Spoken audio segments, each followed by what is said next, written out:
اعوذ باللہ من الشیطان الرجیم بسم اللہ الرحمن الرحیم السلام علیکم ورحمۃ اللہ وبرکاتہ۔ محترم سامعین، آج کی حدیث مبارکہ میں ہم بیان کریں گے صدقے کی فضیلت۔ عن ابی ہریرہ رضی اللہ تعالی عنہ قال قال رسول اللہ صلی اللہ علیہ وآلہ وسلم من تصدق بعدل تمرۃ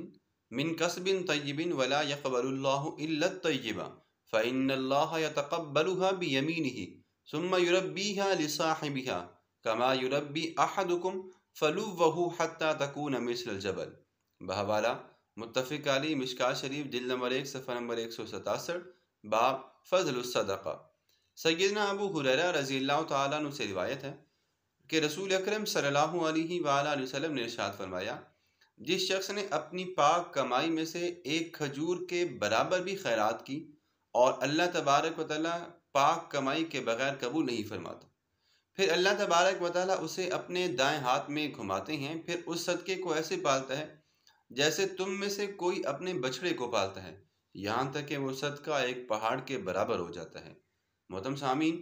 آپ اندازہ کریں کہ اس حدیث مبارکہ میں ہمیں صدقہ کرنے کی کتنی زیادہ فضیلت معلوم ہوتی ہے کہ جب بندہ اللہ تبارک و تعالیٰ کی بارگاہ میں مال خرچ کرتا ہے، صدقہ خیرات کرتا ہے، تو اللہ تبارک و تعالیٰ کے ہاں وہ قرض ہو جاتا ہے، اور پھر اللہ تبارک و تعالیٰ جب تک اس کو ادا نہیں کرتے وہ مکمل نہیں ہوتا، اور اللہ تبارک و تعالیٰ پھر اس بندے کو اتنا زیادہ عطا کرتے ہیں کہ اس کی مثل بیان کی گئی حدیث مبارکہ میں کہ وہ پہاڑ کے برابر ہو جائے گا۔